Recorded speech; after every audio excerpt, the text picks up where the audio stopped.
асуулт саналтсан гэж.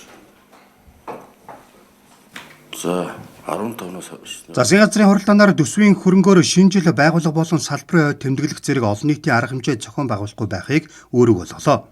Төсвийн орлогын бүрдүүлэлтэд уялдуулан төсвийг хэмнэлттэй хуваарлаж зарцуулах төсвийн сахилга батыг чангатгах, төрийн санхүүгийн доктортой байдлыг хангах зорилгоор Монгол Улсын ерөнхий сайд албан даалгавар гаргаж төсвийн ерөнхийлөн захирагч болон аймаг нийслэлийн засаг дарганарт дараах үүрэг даалгаврыг өглөө.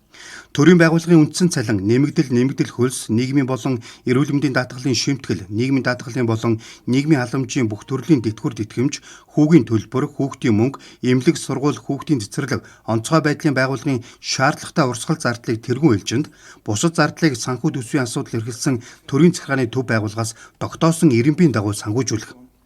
Төрийн эмнэлтийн тухай хуулийг чанд мөрдөж төсвийн хөрөнгөөр шинжил байгуулгын болон салбарын хувьд тэмдэглэх зэрэг олон нийтийн арга хэмжээ зохион байгуулахгүй, бэлэг дурсгалын зүйл бэлтгэхгүй байх.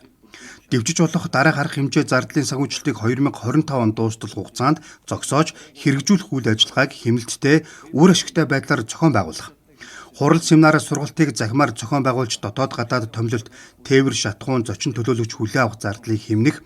Байгууллагын дотоод журмаар олгодог нэг удаагийн тэтгэмж урамшуулыг төр зогсоох, тавилга эд хогшил, тоног төхөөрөмж, бичиг хэргийн зүйлс худалдан авахгүй байх, 3 дахь этгээдээр гүйцэтгүүлэх мэргэжлийн үйлчлэгээний гэрээ шинээр гэрээ байгуулахгүй байх, төрийн байгууллагын хэрэгжүүлдэг хөтөлбөр арга хэмжээний зардлын санхүүжилтийг дараагийн төсвийн жилд шилжүүлэхийг үүрэг болголоо.